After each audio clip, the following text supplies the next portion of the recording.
Okay, it is noon, so let's get started. Welcome, everybody. This is session 5 of 5 for our systematic review workshop series. And my name is Christine Neilson. My colleague Janice is with me today. Janice is going to be managing the chat. I'm going to be doing most of the talking.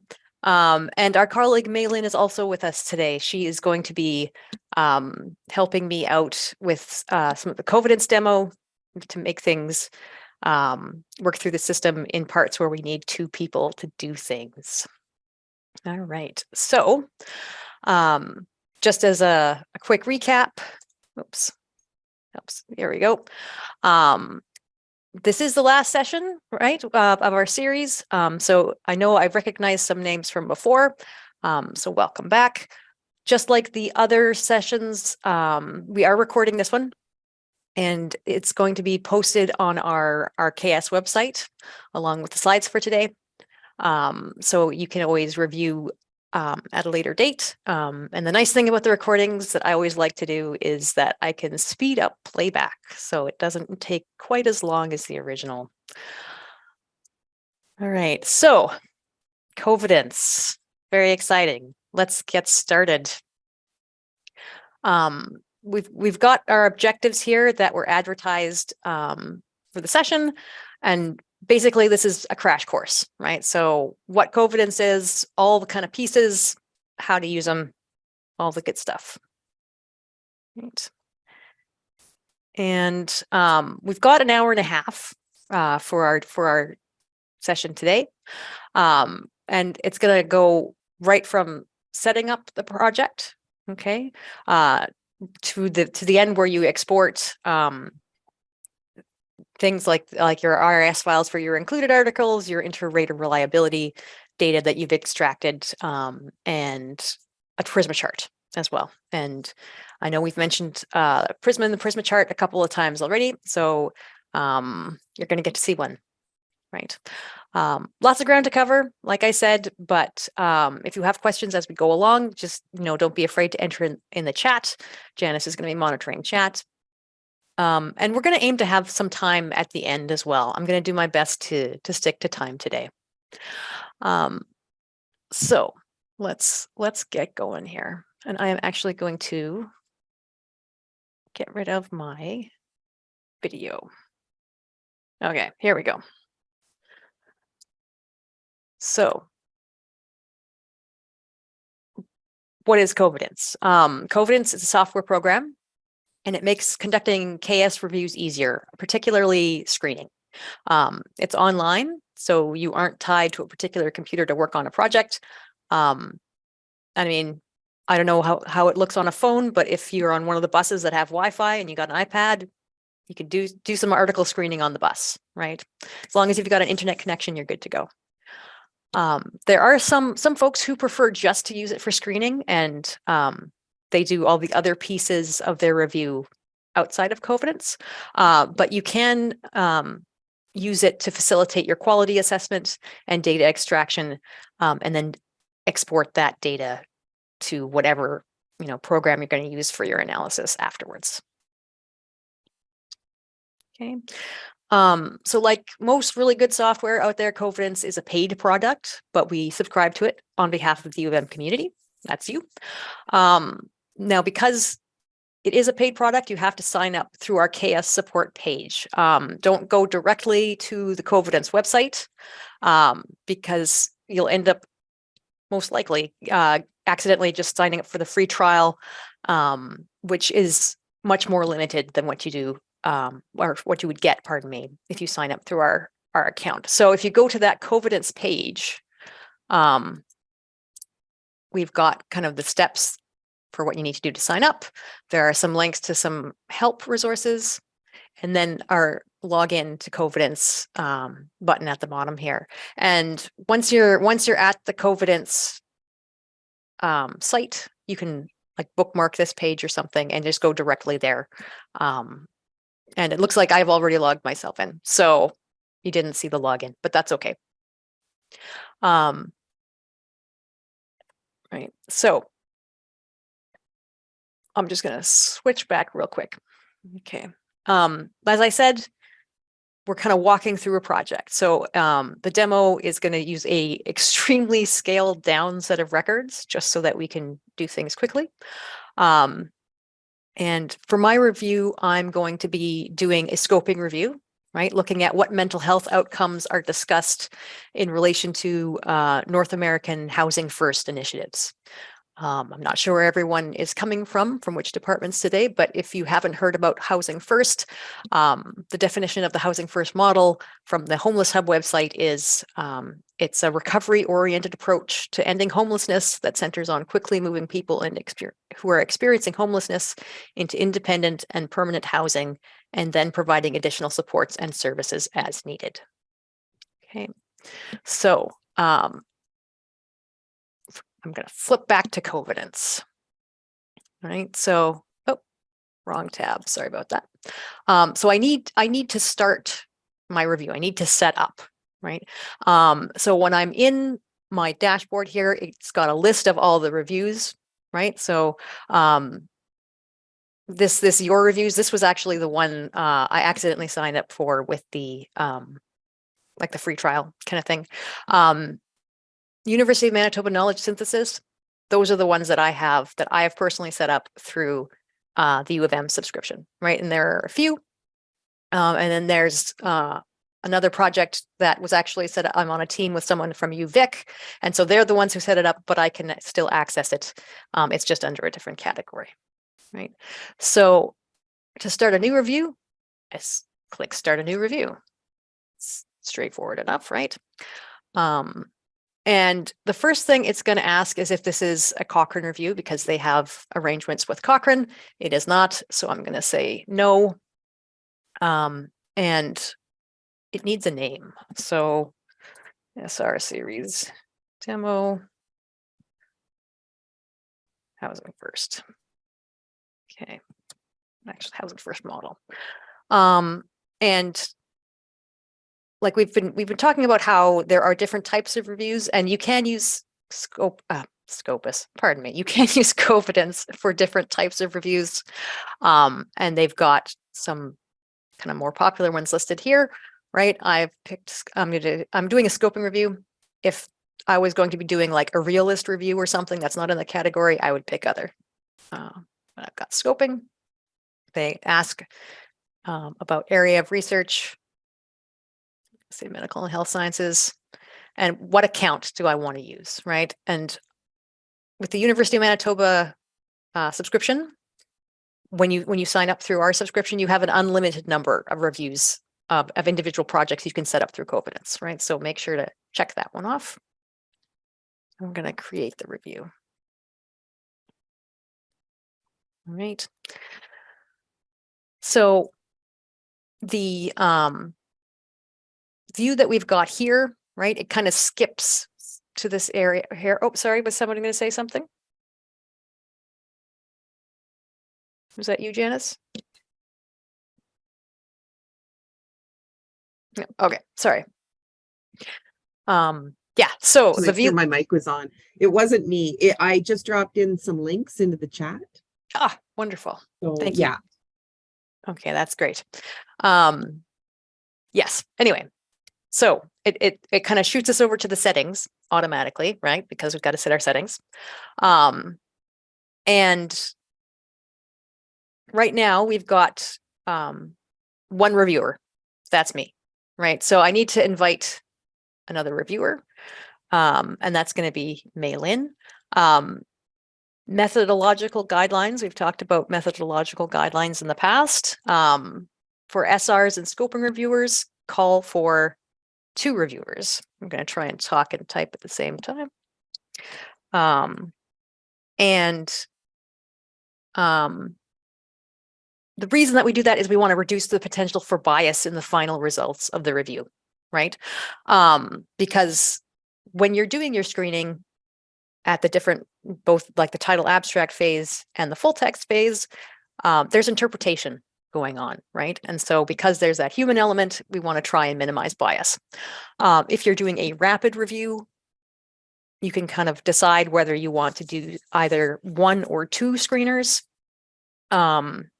And I mean, that just kind of depends on the corners you've decided to cut, right?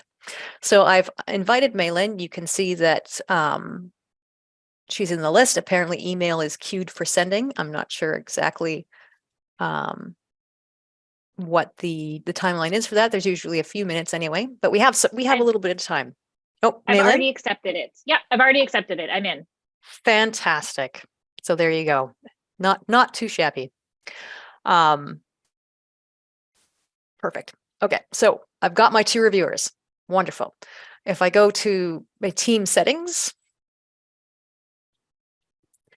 this is kind of a little overview. They like to show you graphs to show progress, right? So I would be able to see how much Maylin has screened as opposed to how much I have screened, for example. And right now it says everyone can do everything, but I can change that, right? So I can say all studies must be screened by anyone, right? If I wanted to set things up so that I mean, there's only 2 of us, but if there was 6 of us, for example, the way that it works is it kind of figures out how it allocates who screens what. So if I wanted to say, look at all of the records just because I want to see them all, I could say, that, well, I have to see everything, right? But I don't need to worry about that right now. Conflicts can currently be resolved by anyone. I'm going to say conflicts are resolved by me, right? Because I am the lead on the project, so I'm giving myself that power. For full text review, again, same kind of view.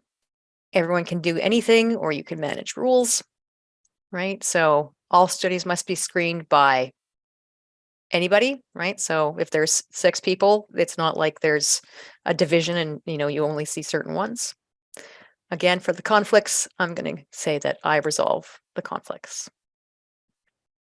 Okay, so for extraction, extraction doesn't really have a lot of options for settings. It just kind of will give you the breakdown on how far you've gotten. Okay, so actually, review settings. It's skipped straight to reviewers and skipped over review settings. So I'm going to go back there for a second. We've got a bunch of stuff to note, right? So it has that information I input a few minutes ago.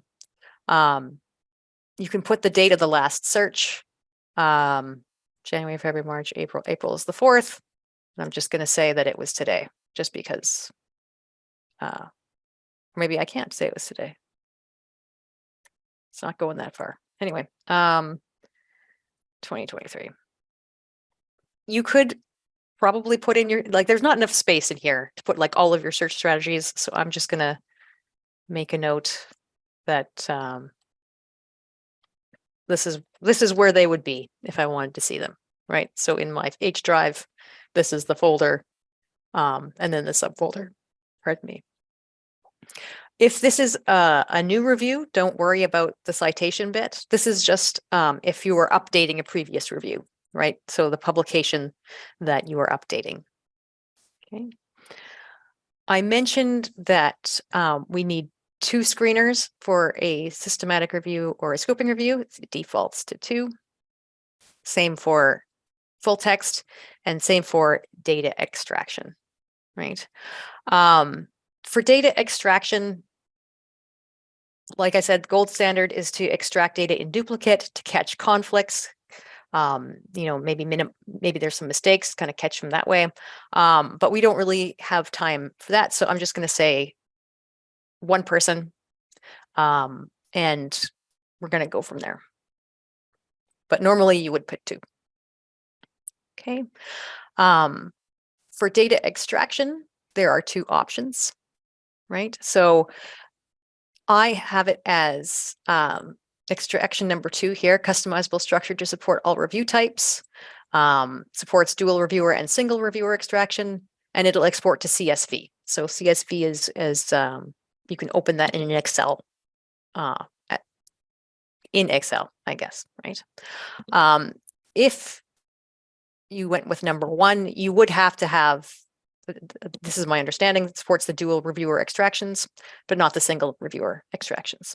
But if you're using different programs to analyze your data, like RevMan, which is something that they use with the Cochrane reviews, that kind of thing, then you would need to go with number one. And that's your PICO structure. So something that you would come across if you're doing a randomized control, like a systematic review of randomized control trials. They typically use PICO, right?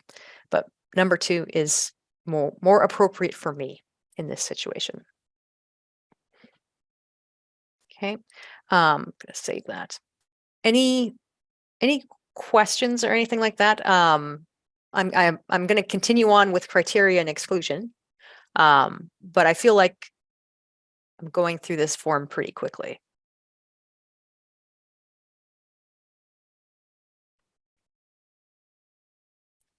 Well, we're good. All right. Yeah, I haven't seen anything in the chat for questions, and yeah, I'm looking forward to exclusions. That part, no, because I think that's wonderful. It's a wonderful feature in Covidence. Yeah. So the criteria and exclusions, right? So when you were figuring out your plan, you were doing your protocol, you had your inclusion and exclusion criteria, like these are the things I want, these are the things I don't want, right? So when you can put them in here, right? So I'm going to copy and paste my big list. So for inclusion, I say I want things that deal with the housing first model, that this particular project, or whatever you want to call it, is in North America. It discusses mental health outcomes. I've decided I only want adults, so age 18 and older. I'm interested in qualitative studies, but I'm also interested in quantitative studies, right? For my exclusion criteria, I'm going to do the same. And so it's things that do not deal with housing first. It's not located in North America, doesn't discuss mental health outcomes, pardon me. It's folks who are 17 or younger, or it's a review article, right? So I can enter that and save that, right? So that's there for anyone in the team. They can check back just to double check things if they need to, right? Underneath this bit with the full screening and full text review, we've got this link for exclusion reasons, pardon me. So when you get to the full text review, when you say, no, this isn't suitable, you need to give a reason. And this is going to show up in your PRISMA chart, right? And there are a whole bunch that it kind of has by default, right? So for my exclusion reasons, I don't know, like wrong study design, I'm not really focused on a certain one, right? So I'm going to get rid of that. Wrong setting, I'm going to keep, right? Because I'm looking at stuff in North America. Route of administration, that's just drugs. That's not even applicable. Wrong population, yes, right? That works because I'm particularly interested in an age group. Wrong outcomes, right? So they need to be talking about mental health. Wrong intervention. For some reason, an article got through that wasn't about housing first, right? Wrong intervention. Okay, so I can get rid of these other ones here. I'm not comparing it to anything. I guess I could keep pediatric population if I wanted to, but I've got wrong patient population, and I think that covers it well enough. So I'm going to get rid of those. So I'm down to 4 reasons in their list. Actually,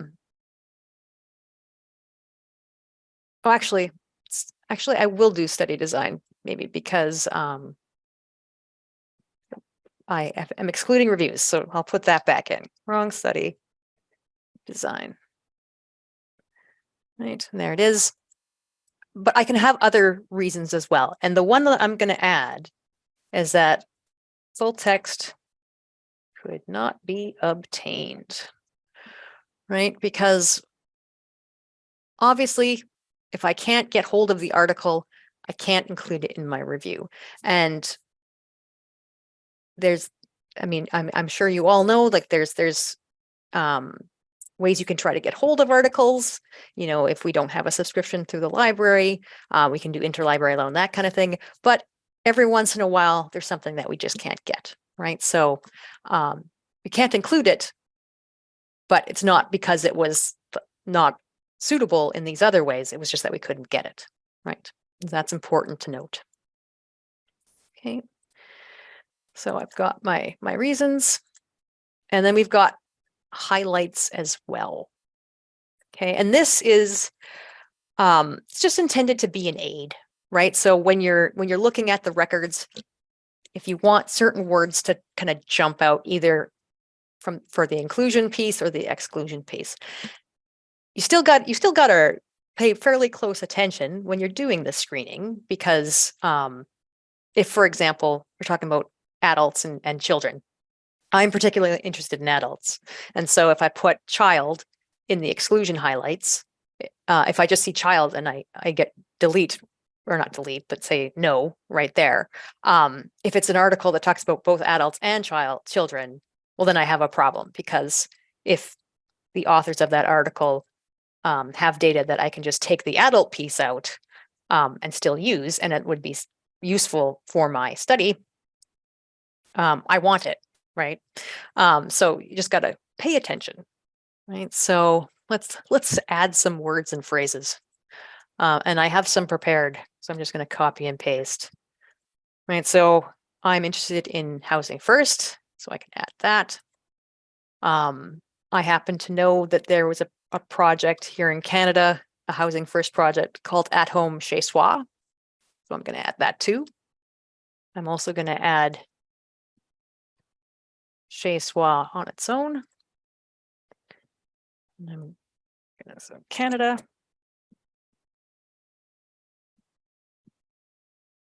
Canadian. United States. Mexico. And then I'm going to do adults. And adults, right? So like there is a limit on the number of words you can enter here. So just, give some thought to what would be the most useful ones, right? So I'm going to put in child, I'm going to put in child spelled correctly, and children. Right. So when we have a look at our articles, you're going to notice when those words are in the title of the abstract, they're going to pop, right? And that's just something that's meant to make things a little easier, right? The last bit of our settings is our study tags, right? And so you can add tags to the individual records. There are a couple that are there all the time, so awaiting classification and ongoing study. I don't know. I guess I wouldn't use a lot of the tags most of the time, just because they can get unwieldy. You might think about having something like, oh, this like background. There's an article that would be great for your background section, for example, right? So then afterwards you could look for things with the tag background and bring those up. But they're optional, right? So those are the settings, right? So it's all ready to go. I've gone back to my main page. I can get back to my settings here if I need to modify things. But this is the screen that you're presented with, right? From now on, whenever I'm going to come into this particular project, this is what I'm going to see, right? And it's got the different phases. So importing references, title abstract screening, full text review, and extraction. Okay, so let's skip back to the slides here and talk a little bit about importing records and removing duplicates. So we've talked about searching the databases, right? And how each database kind of has something unique that it offers, but there's going to be overlap with other databases, right? And that's why we search in a whole bunch, right? Because there isn't one that has every single thing that would be useful, even though that would be really nice. So this graphic here, this is it's a little dated now. It was from an article in 2008, but you get the idea, right? So Embase overlaps some things with Web of Science, likewise with Scopus. Scopus has some with Medline. Medline has some that Embase has, et cetera, right? So there's going to be overlap. And when you do your searching, you search the databases separately, and then you're going to have to deal with the duplicates. Okay. So I don't know if everyone here was in session 2 when I talked about getting organized. I talked about file names, right? And how when you're doing your database searching, when you export those results, you need to have a good file name so you know what's what. And this is exactly the occasion where that comes in handy, because I need to know what came from Medline, what came from Embase, etc. And these files are going to get imported into Covidence, and then Covidence is going to remove the duplicates for me. There are other, I guess, options, if you want to call it that. For removing duplicates, there's various methods and techniques. In honesty, they're all kind of a pain in the neck. But from what I understand, the Covidence deduping algorithm is pretty good. Like, I haven't heard a lot of people raise issue with the job that it does. Okay, so that's good news. Just as a quick refresher, I'm afraid I wasn't able to attend the session on literature searching, but I'm pretty sure Janice would have mentioned when you do your search and you find your results, you always want to export as an RIS file, right? And different databases will have different kind of labeling schemes, right? So sometimes it'll be called export, and sometimes it's called save, and sometimes it's called download. But it's there somewhere. And if you forget how to do it, Google is your friend, right? You can just do a search for the database name, like Medline, or actually say Scopus, for example, export RIS, right? And then you'll find some information about that. And the nice thing about RIS is that it actually is useful in other programs as well. So like if you use EndNote or Zotero or something like that, they will recognize that format as long as you tell it you're putting in an RIS file. Okay, so back to Covidence. I need to import my stuff, right? Like I clicked on the little arrow, there's nothing there, right? So I'm going to go to import on the side.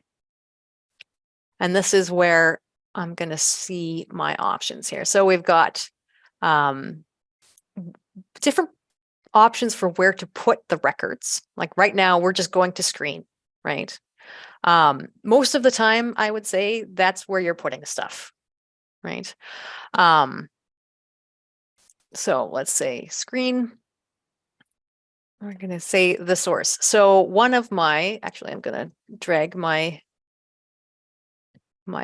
file folders here. So one of them is from CINAHL. That's the one I'll do first. You can see here. So I'm going to say my source is CINAHL. Okay, so let's choose that file.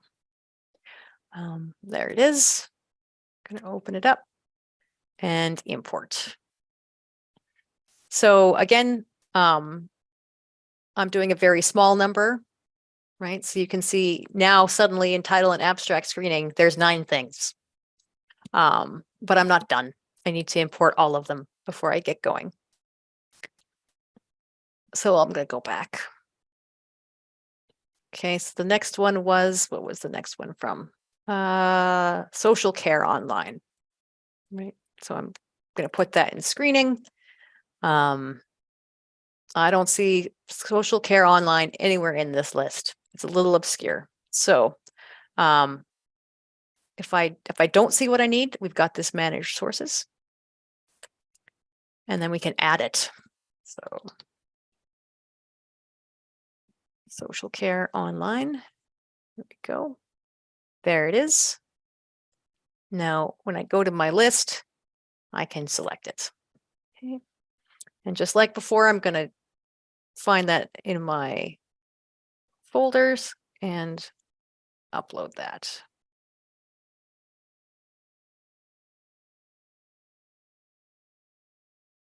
Okay, now we're up to 17. I don't know if anyone spotted it, but now in this very light gray, it says there was one duplicate removed. So between those two files, there was one article in common between them. Okay, so let's keep going. One more. And this one, what was this one from? This one was from Social Sciences Citation Index in Web of Science. So let's go to screen. They got Web of Science, but that's not quite the same. So Web of Science is one of those resources where there is a bunch of different databases in it. And sometimes you're searching one group and sometimes you're searching another group. You might be searching all of them. So it's not really sufficient to say Web of Science because I only looked in the one database. So it was called Social Sciences Citation Index. I'm going to add that. And then I'm going to also say WOS for Web of Science. That's a lot like saying I searched Medline in Ovid, right? It's through Ovid, but the database itself is Medline. In this case, it's through Web of Science, but the database itself is Social Sciences Citation Index, right? Okay, so add that to my list. And there we go. I'm going to choose my file and import.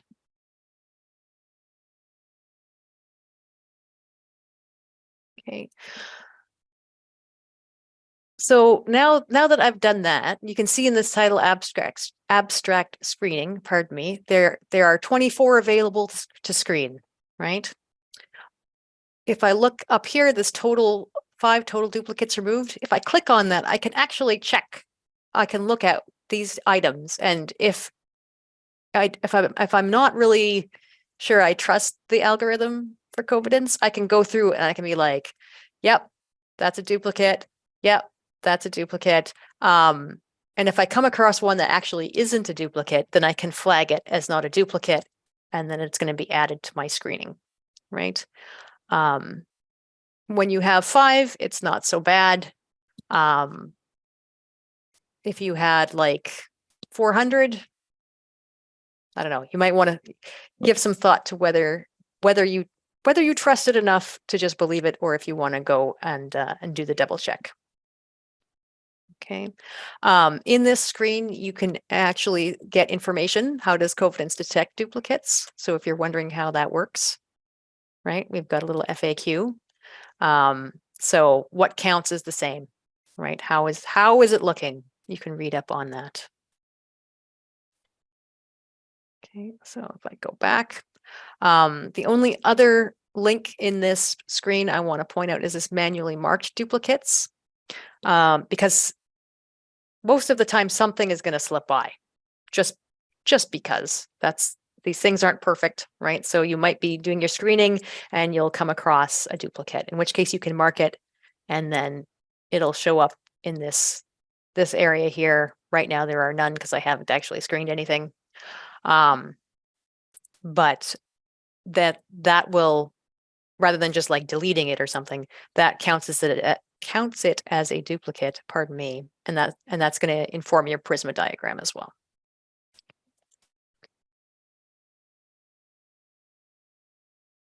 How are we doing for questions? That's very interesting. No questions in the chat, but people can put them in if you wish. But I do have a comment. So at this stage, for the purposes of demonstration, you have 24 records. Yeah. And realistically, for most of us, when we're doing a review, we might have hundreds of records at this point from various sources, or even thousands, right? Oh, absolutely. And I'm just mentioning that to the people participating.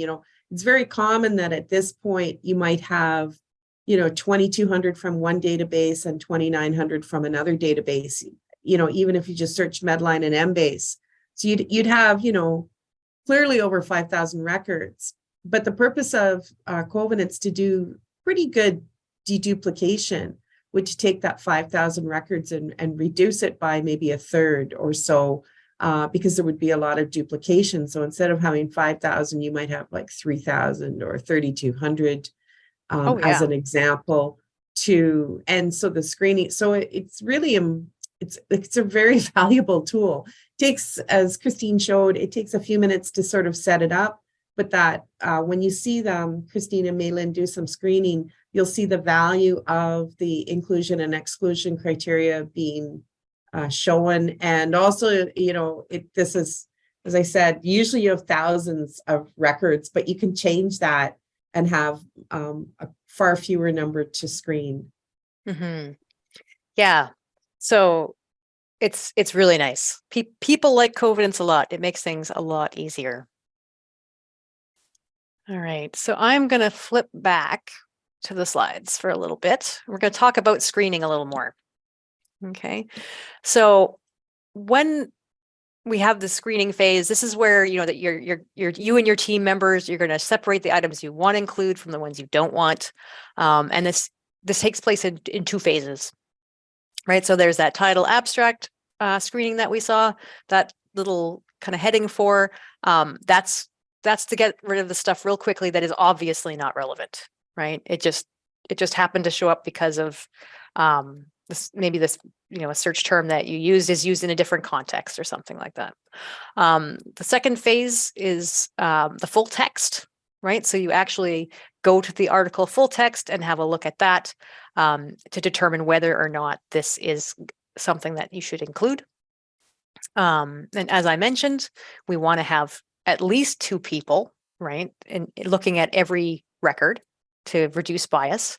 But as I said, you can have 6 screeners if you want. And that way, the number of article records that each one of them has to look at is fewer, right? It's more spread out. And Covidence will automatically manage what kind of that review process to make sure that, yes, everything is seen twice, but it's not like you have to manually assign, you get records 1 to 700 and then someone else gets, 250 to whatever. And so that everything is covered twice, but, you're not looking at the same thing 3 times and other things get missed and stuff like that. So it's really handy. I will say at this point that before you get too far into screening or even into your project is that you get a sample of results. So not like your full 5,000 or whatever it is, but a smaller sample of results to do some training for the screeners and make sure that everybody is on the same page when it comes to inclusion and exclusion criteria. Because like I said, there's interpretation that happens. And you don't have a limit on the number of Covidence projects that you can set up, right? So you could have a separate one, label it training or something. And when you're going to be doing test searching, right, at the very beginning of your when you're getting set up for your project. So, grab some of those records and use those, right? And really the best time to be doing this is before you've finished your protocol and you're still getting organized, because you might find as you go that maybe you want to modify your inclusion and exclusion criteria, right? Because everything seems pretty cut and dry when it's all theoretical. You're just kind of thinking about, well, these are the things I want and these are the things I don't. But sooner or later, you're going to come across some articles where it's not so easy to apply those criteria, right? And whoever's screening is going to be like, well, I don't know, I'm not sure. And this is particularly true if you have criteria around like measuring changes in something, or if your topic is at all nuanced, right? If there's like kind of not even fuzzy, but if it's not quite straightforward, because different articles might not treat things the way you think they're going to, right? So just testing things out is always a very good idea. And then that way that'll save you a lot of time and headache and hassle down the road. All right. So that's my plug for pre-work. Like Janice was saying on Tuesday, when you're doing a systematic review or a scoping review or any of these kind of reviews, like the majority of the work is up front. It's like painting, right? When you do all the prep. I love that analogy, Janice, by the way. I'm going to use it from now on. Now, sometimes when you're going to be doing your screening, the articles that you're looking at, most likely this is going to be in the full text phase, because I mean, titles and abstracts are pretty brief to start with. There might be cases where an article looks like it's probably fitting your criteria and your question, but maybe there's some information that's missing, right? So you might need to contact authors to get some more information about a certain element, or maybe request some missing data, that kind of thing. All right. Okay, so let's keep going here. I'm going to go back to my Covidence. And we've set it up, right? So we've got it ready to go. Yeah,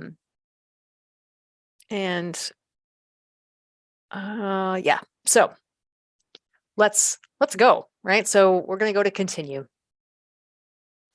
And in a second here, it's going to show me my options, right? So the way that it is set up at the moment, you can see it's displaying what it thinks is the most relevant first, right? There's some kind of underlying algorithm that's making that determination. But there are 24 items, and we have item number 1 here. It's showing me the title. I've got the article information here, and I can read the abstract. I'm actually going to try and make this a little bigger. There we go, so that you guys can see. So Maylin is going to be doing some screening as well. So we're not going to spend a huge amount of time on this, but you'll get the idea. So we have 3 options in this stage, right? We can say, no, this is most definitely not relevant. Maybe, because maybe it's hard to tell based on just the title and the abstract alone. And then there's the definite yeses, right? So the way this works is if 2 reviewers vote the same way, right? So for example, we both say yes, right? It goes to the yes pile, right? But if Maylin says yes and I say no, it's going to go to the conflicts pile. And you can see kind of up at the top of the screen here, it says resolve conflict 0. There are currently no conflicts. And if, on the other hand, Maylin says yes and I say maybe because I'm not sure, then it just goes to the yes pile just in case, right? Just kind of hedge our bets, make sure we don't get rid of something that we really wanted it. Okay.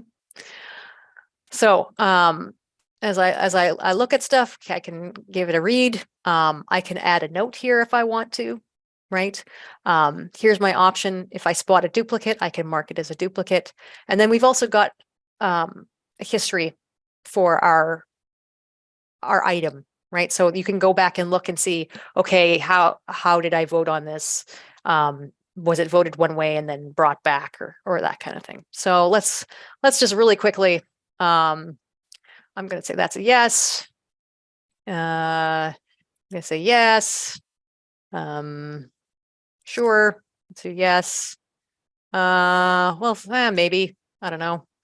I'm going to say yes. I'm going to say no.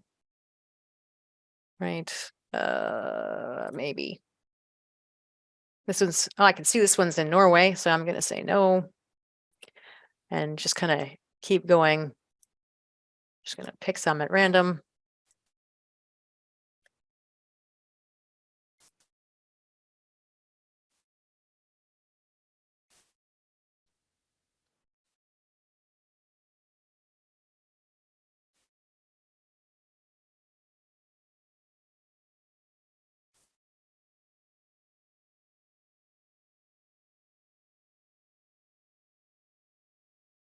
Okay, so we're done.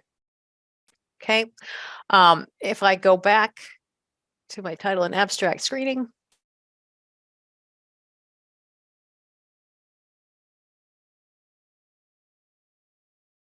we've got the breakdown, right? So 18 are done, right? There are 6 conflicts, right? 3 things over here, 3 are irrelevant. I can see which those are in case I'm curious. So that one in Norway was irrelevant.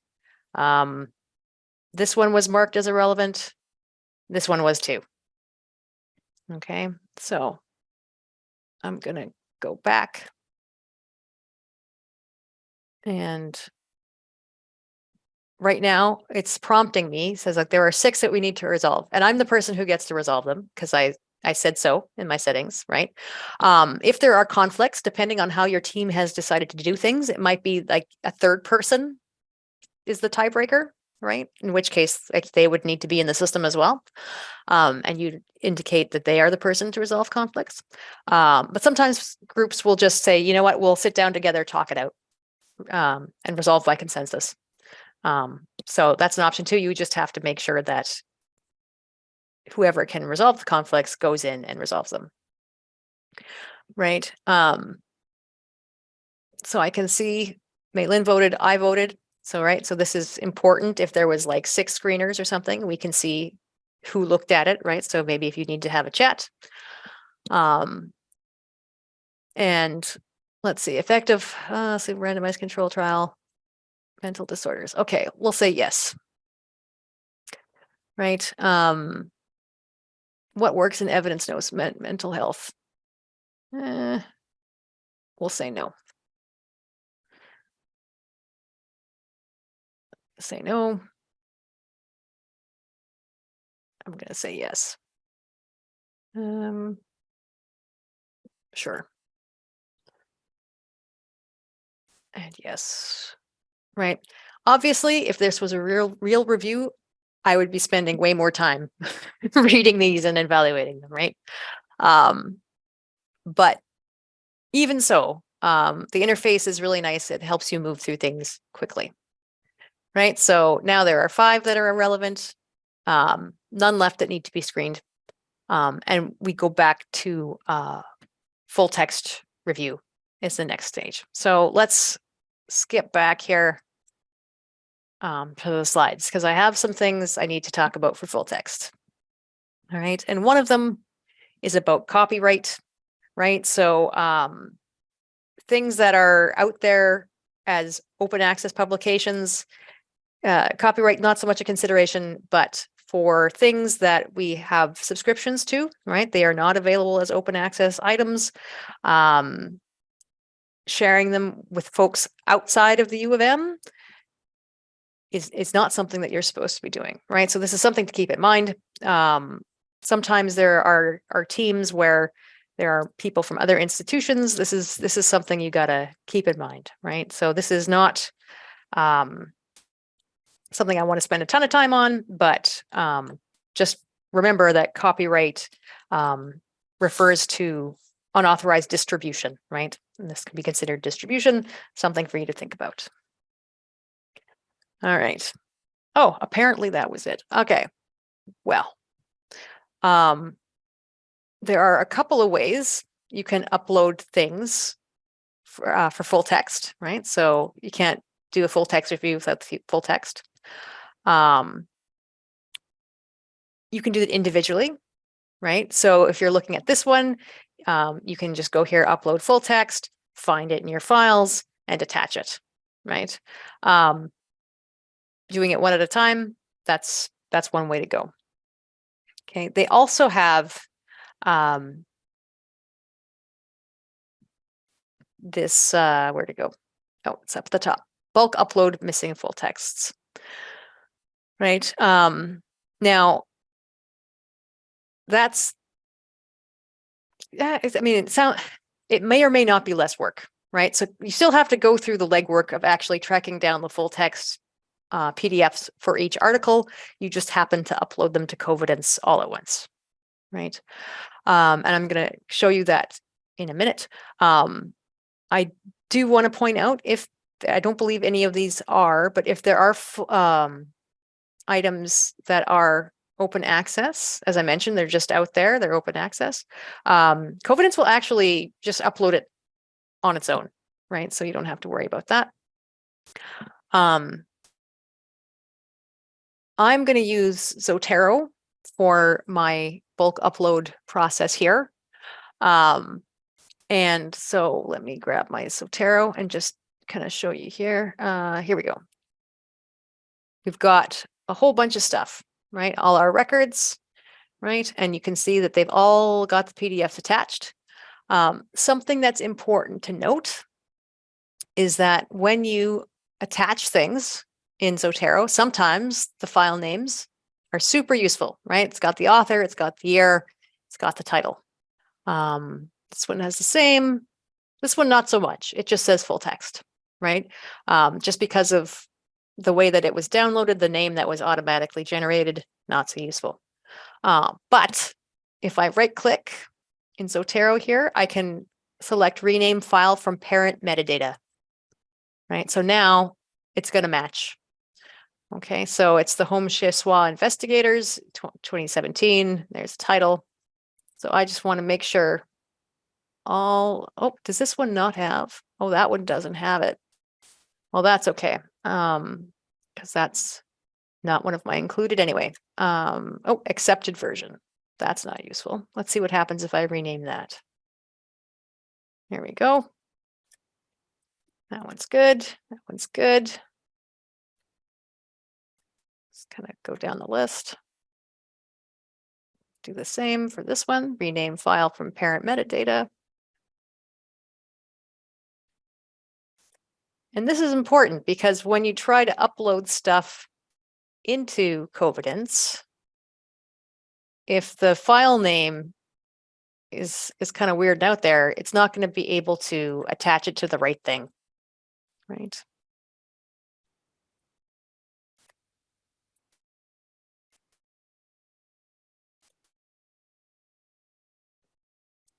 My last one is, again, full text. Okay, so I've cleaned that up. That's ready to go. So bulk upload missing full text. I need to click on that link. And it kind of outlines things for me. So you can download the studies missing full text, right? So this would make an RIS file for me that I could then upload to Zotero. I'm not going to worry about that right now because I've already found all my PDFs, right? If this was, again, a study, you had like 5,000 things and then you narrowed it down to, I don't know, 300 that you had, for the sake of argument, that you had to do the full text screening. You don't know which ones they are to start with, right? Until you've done the screening. So this is where you would download your file. I'll just show you real quick. And it's gonna, oh, it opened up over here. And it's gonna give you a file like this. This is what an RIS file looks like, right? So you could upload this into your Zotero or your EndNote, and then you have which items that you need to get full text for, right? Then you would find the full text, attach them like I've already done.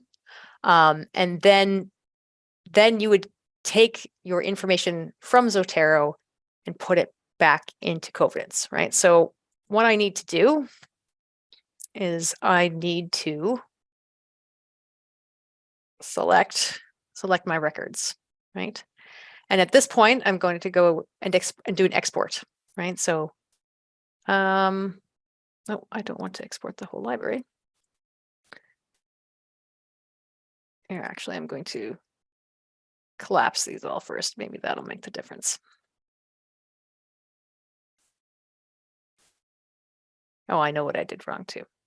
Okay, so let's try this again. I'm going to select all and right click. Okay, so I want to export.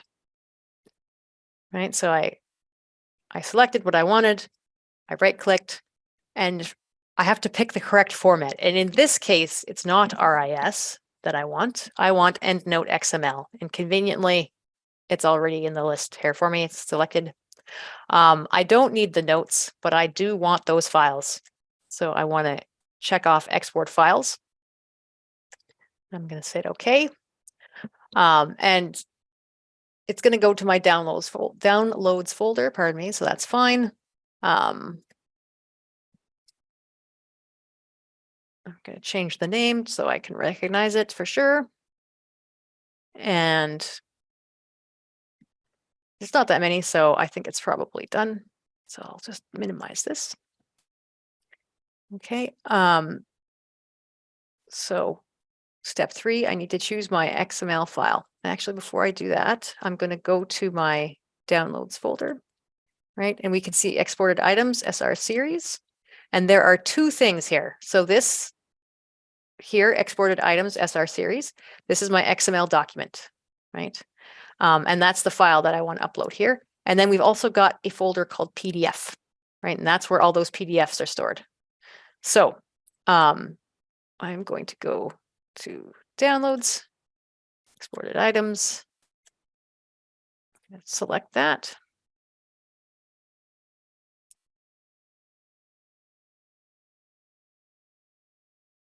Okay, so it's kind of done its processing. 17 items were located. And now I can drag and drop the folder containing all the PDFs, or I could just choose it, right? Let's try just choosing. There we go, upload.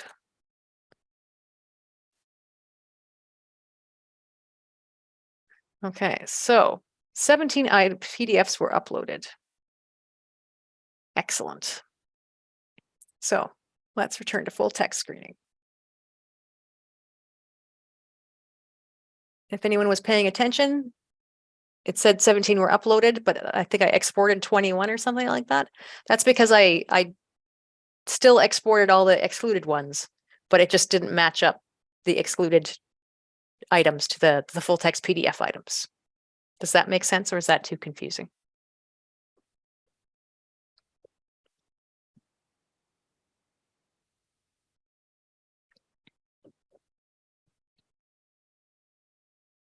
Okay, well, it is 1 o'clock, so I'm just going to assume that that made sense.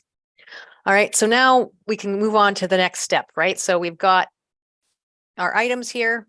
It looks very similar, but here, when I click on this full text, oops, sorry, I have the file. So to see the full text, I would click on the file, right? It brings up my PDF, and I can read it and do all the evaluation that I need to do, right? So I'm going to just do the same thing as last time, exclude. So when I picked exclude, I need a reason, right? In this case, all my full text were obtained, but if there was something where there's no full text attached and we couldn't get it, this is where you would say full text could not be obtained. I'm just going to pick some random reasons. Include, exclude.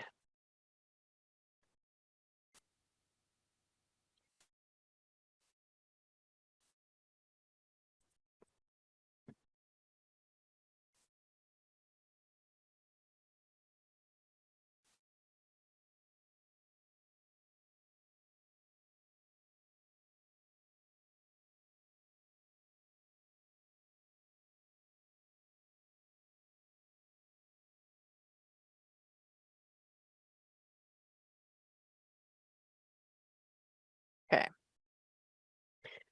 Right. So let me go back here.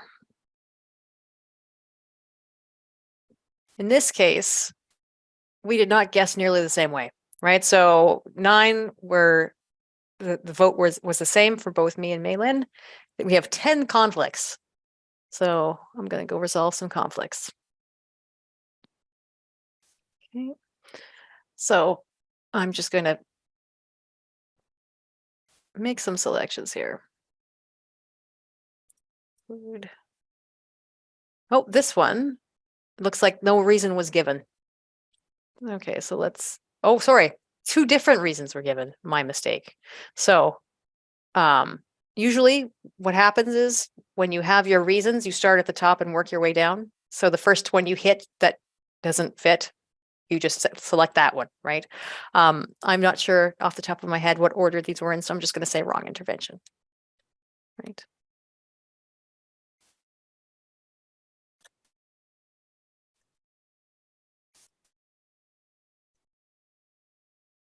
Okay.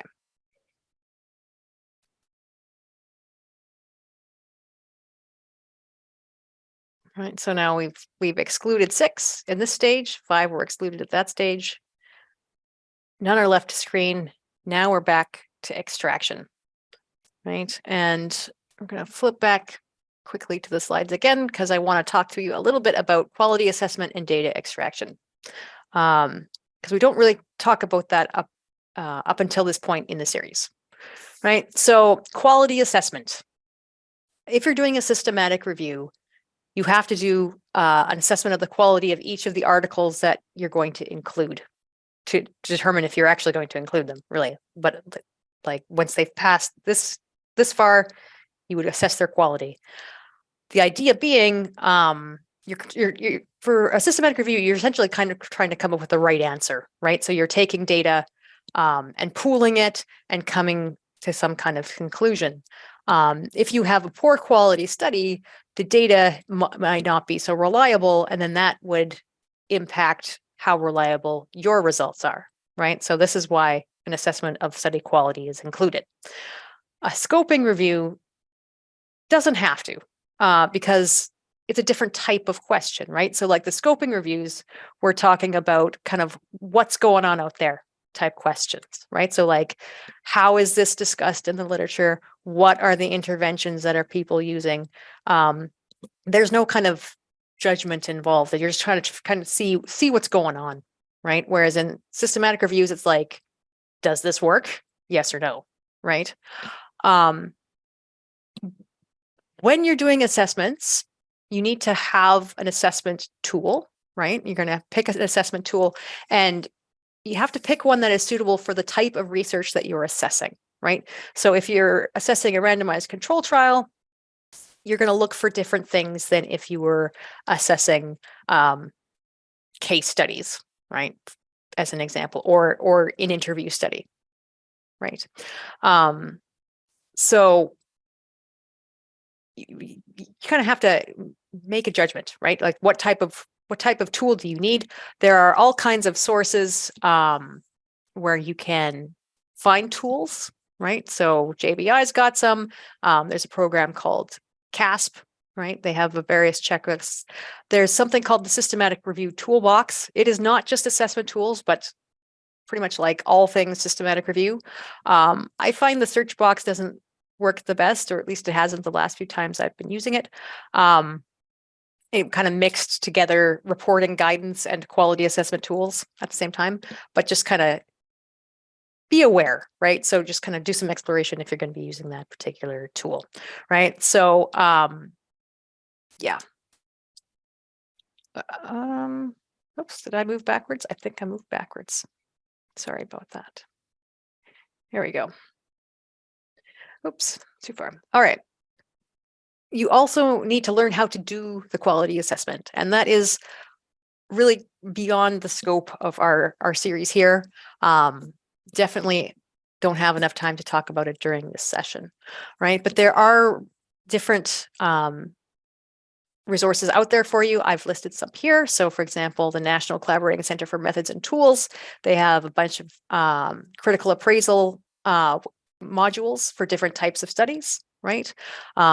Same Campbell collaboration, they've got a video about measuring and assessing study quality. Cochrane has an online resource for GRADE, right? So GRADE is one of the tools that they use, right? So you can get more information about that. And we'll kind of leave that to you to do that that education piece, right? All right. Now, as a quick reminder, there is methodological guidance out there, right, for the different types of reviews, and they're going to give you instructions about how to go about doing your screening and assessment and extraction. So again, we're not going to go into a lot of detail about that, but it is worth pointing out that before we talk about extraction, if you're doing a review, the unit of interest is not the article, it's the study, right? So one study might have a bunch of articles that come out of it, right? So you and your team, you need to sit down and figure out how you're going to deal with that, right? And, if you find there are 2 or 3 articles that refer to the same study, which is going to be your primary article, right? Because you can't count the same thing 3 times. That doesn't work so well, right? Okay. So extraction. Christine, there was a comment. Maybe it's time I could read that one out. Sure. Absolutely. Thank you. So one person asked about how about cross-sectional studies? Can we conduct systematic reviews on cross-sectional studies? And what would the available tools for risk of bias for those be? That's a good question. So you can do systematic reviews on a variety of study types, right? You just have to know how to kind of integrate that data, if that makes sense, right? Because it's not all randomized control trials out in the world, right? You just need to make sure that you use the appropriate appraisal tools, use the appropriate statistical methods, and that kind of thing. As far as risk of bias, I don't have an answer to that off the top of my head. I'm not sure if you do, Janice, but I know like Cochrane risk of bias assessment, for example, is a tool that's out there. I don't know off the top of my head if you could use that one or not. That would be something to investigate. Yeah, and I think if you looked at, because I don't know off the top of my head either, but if you looked at like some of our assessment tools, once you look at the actual tool, it'll say whether it's for cross-sectional studies, for example. Mm-hmm. Right? Absolutely. Thank you. Okay. Any other questions or thoughts? I didn't see any other questions in the chat. Okay. Well, Thank fair you. enough. Oh, no problem. So extraction is kind of where we're at, right? So what you're going to extract, it just depends, right? What's your research question? You'll need to kind of customize your data extraction form based on what it is you want to report on, right? Just so you know, when you're doing extraction in Covidence, even if you customize your form and you don't have it in there, it'll still have the item number, right? So you can check back to trace things back to what it actually is, right? So you don't need to enter that twice. Okay. Once extraction is done, you would do resolving conflicts. You would check things, and then it's very exciting. You get to export things, right? So let's head back. Right, so we've got extraction. I can extract 13 things. So it looks like my colleague Malin has extracted some stuff. Although, no, wait, that can't be right. That's because 6 things were excluded. Haha, my mistake. She couldn't have done it because we haven't set up our form yet. Right, so total included 13, not started 13. All right, so the reason I've kind of grouped data extraction and quality assessment together is because they appear in the same spot in Covidence, right? So I'm doing a scoping review, not going to worry about quality assessment, but to customize your template, it would be pretty much the same process as you do for data extraction template. So I'm going to do the data extraction template. I'm going to click on that. And it's going to give me kind of like its default, right? So you can have a look and see if you like it, if it's useful for you or not. I'm just gonna say, I want to start from scratch. Yes, I want to proceed. All right. So, what do I want to do? Okay.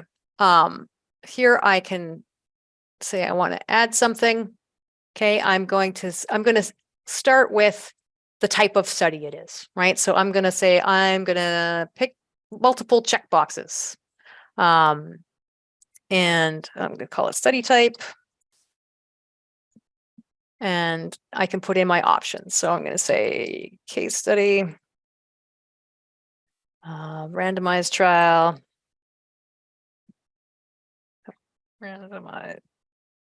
randomized trial. What else do I want? Longitudinal study.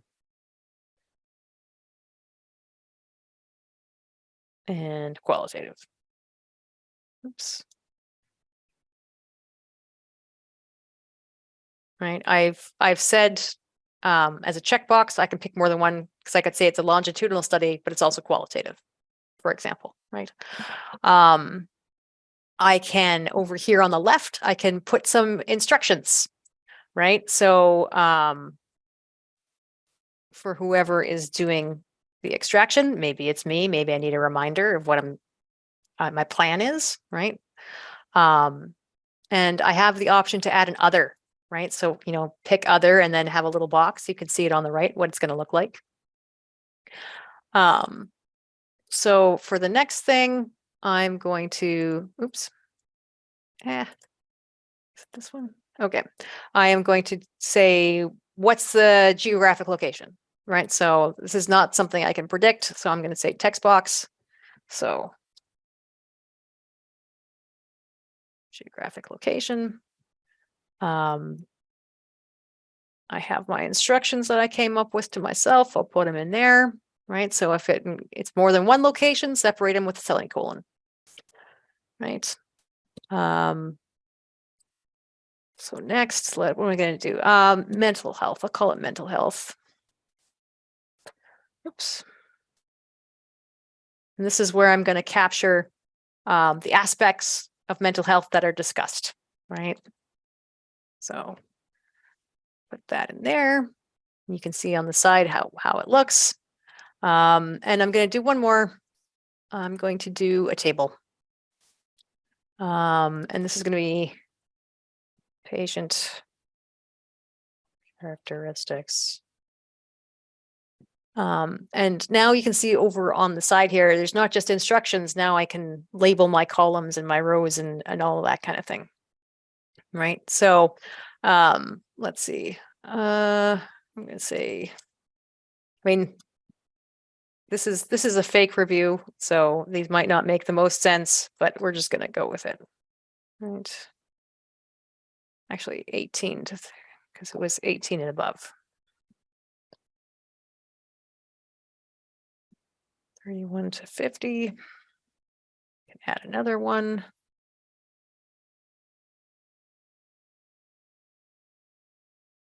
Ages 51 to 65. Ages 66 and over. Right. And so for my row, I'm going to say, oops, number of male participants, number of female participants, oops, and number diagnosed with a mental health issue upon entry into the program. Right. If I scroll down, you can kind of see how this looks. Right. So for whatever reason, I have decided for the mental health aspect, I'm more interested in the age breakdown than the male and female part. So for example, like number of females with a mental health diagnosis, that kind of thing. Whatever works best for whatever you're trying to collect, right? What your project is. So I'm going to save that, save it as a draft. I could go back and I could change it.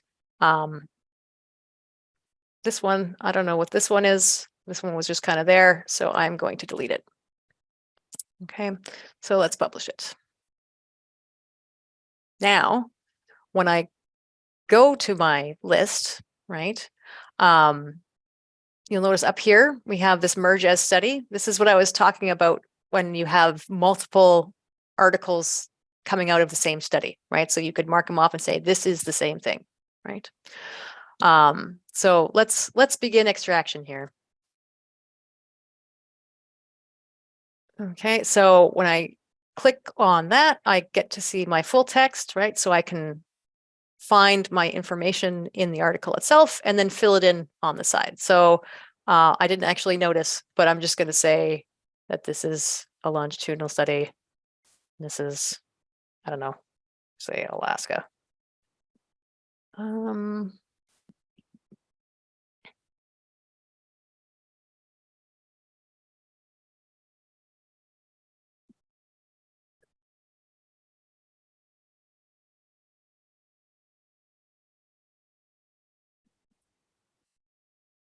Oh, well, didn't mean 65, but we'll just say that there's a lot of people 66 and over. Okay.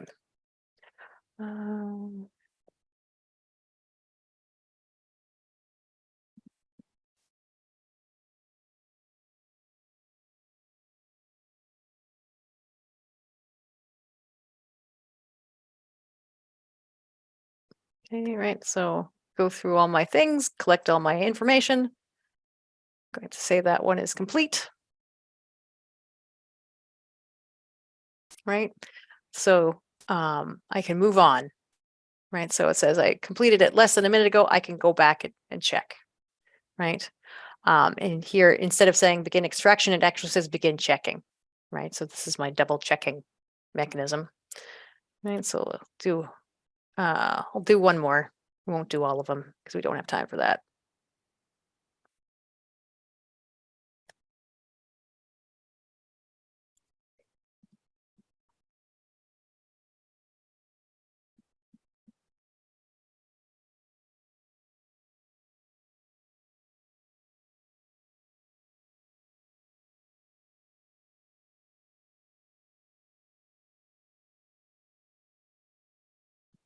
Okay. Oops, haha, wrong one. Let me just change that.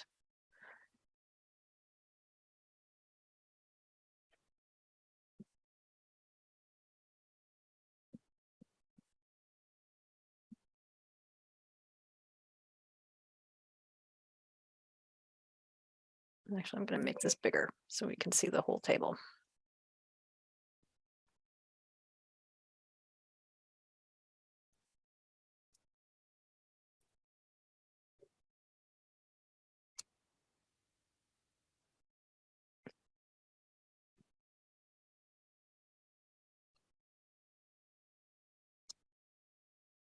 Okay, complete.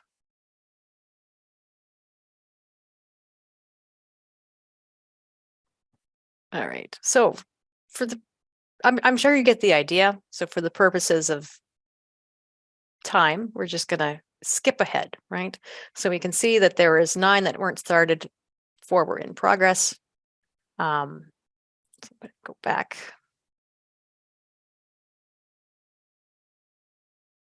Right, it says you can still do 8. And actually, I am going to go back. You remember I had said normally you would have 2 people doing extraction, right? So you would, if there were conflicts, then you would have that option to review things and make a decision. But here I can just begin double checking, right? And you can see what the final decision was. You could see who made it, right? So this one was me. And the different bits of information that I gathered, right? It says no decision is required because it was only one person that was needed to cast their vote, right? Right. So now it's changed to view final data, right? Because I've entered the data, I've double checked the data. Now it's official, right? Like this is it. Okay. I could do the same for this one. Right. Say that's complete.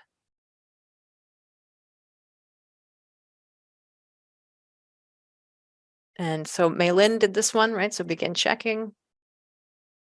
Right. I can see what what she picked, you know, go through it. Oh, she didn't put anything in for the ages and stuff. So decision is required, right? So now I would need to go in and extract that information. So I'm just going to say some random stuff here.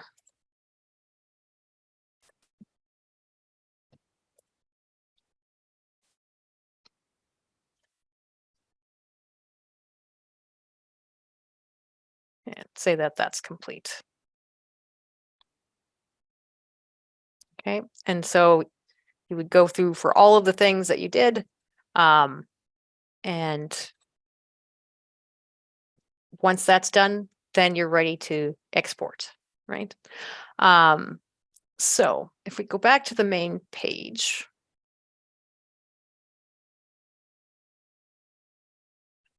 okay, our option to export is here, right? So if I click on that,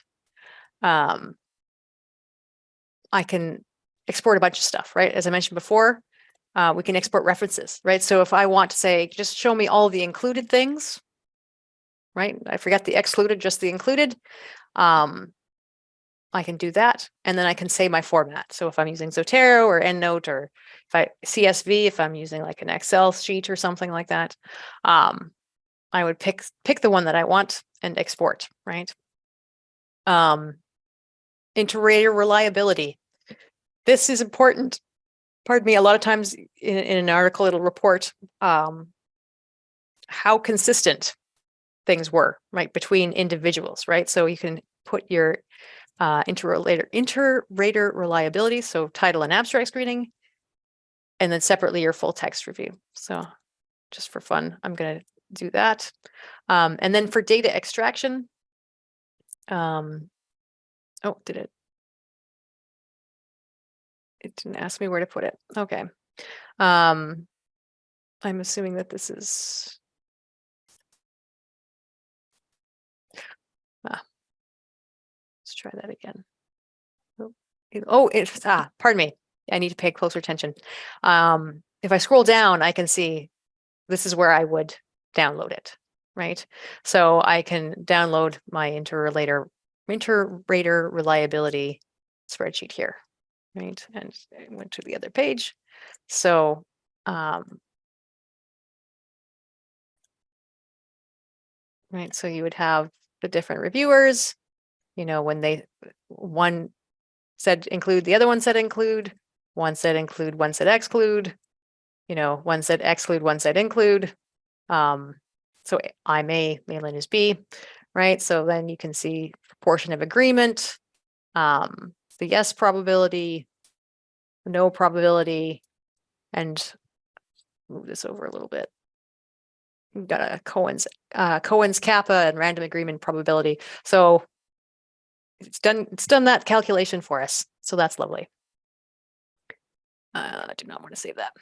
Okay, for data extraction, we can say we want stuff relating to consensus, right? Quality assessment, consensus only, data extraction, consensus, and individual data, right? So there's all kinds of different ways that you can slice this.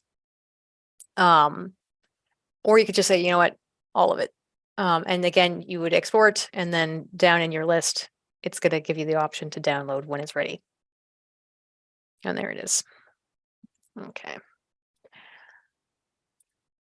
The other thing I mentioned you might want to export is your PRISMA diagram, and that's right up in here. So if we click on this, it's kept track of everything for us, right? So there were 29 things.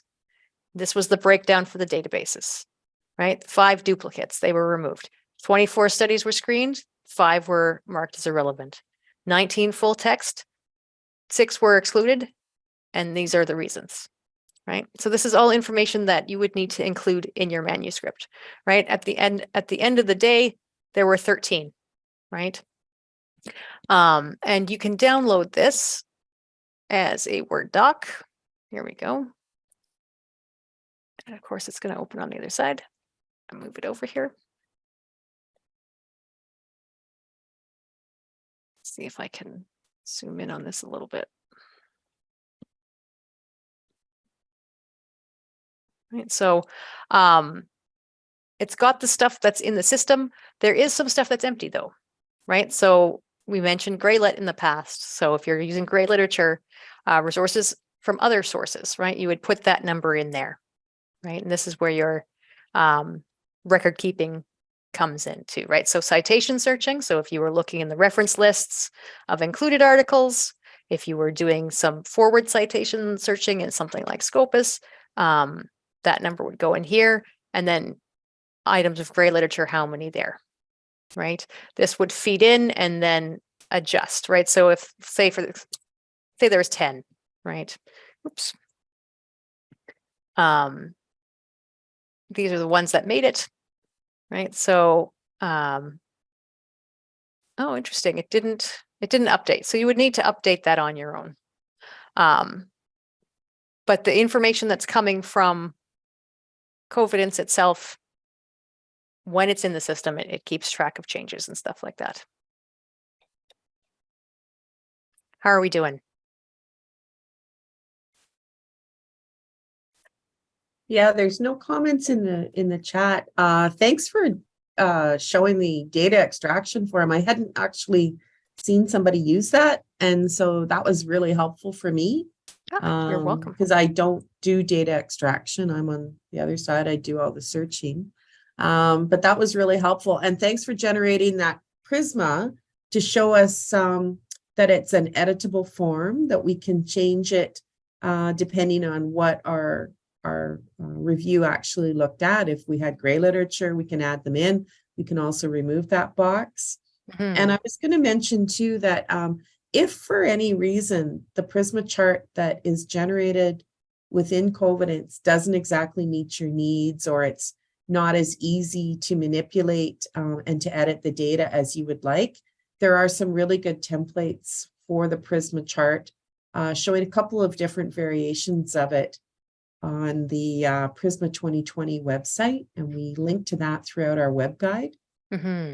Yeah. So I know for some reviews, because there's more complexity in terms of what the data that they're looking at. So I thought I'd mention that. And also our video for this session will be posted in, I don't know, 7 to 10 days. I'm not too sure.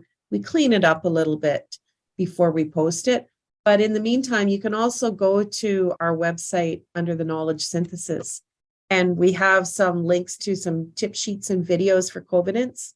So if there's anything from today's session that you just want to take a little bit of a deeper dive into, there are some other resources that are very helpful. Oh, yeah. I mean, an hour and a half sounds like a lot, but it's really not that much. Not when you have a lot to go over.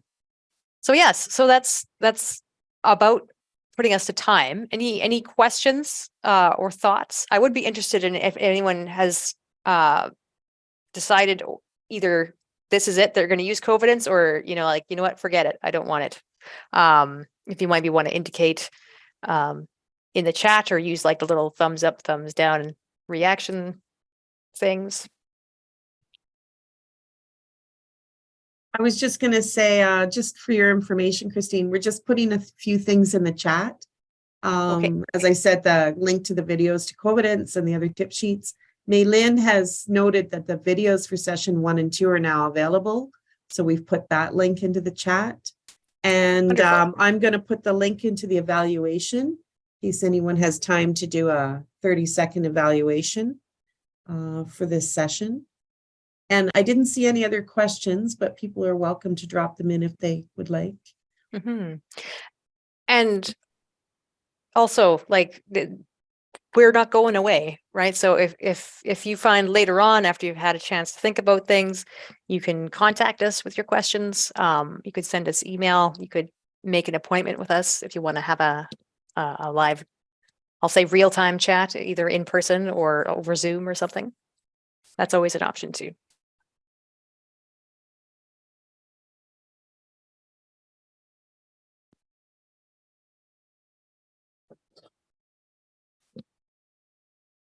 And I just want to say thank you to everybody for joining us. And thanks, Christine and Maylin, for all your help today as well. Yes, thank you.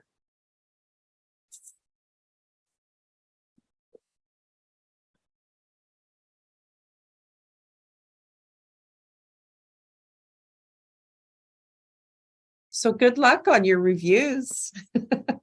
And as Christine said, we're always available because this is a long process. So as questions come up, we can help you with that, or our colleagues here at the Health Sciences Library.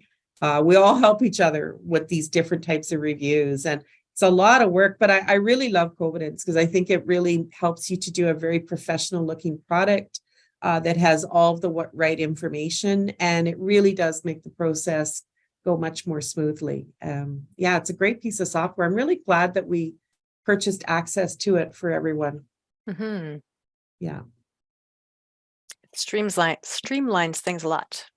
Mm-hmm. So anybody else have any other questions? Oh, lots of thank yous. You're welcome. Okay, well, I guess we're done. See you Okay. next time.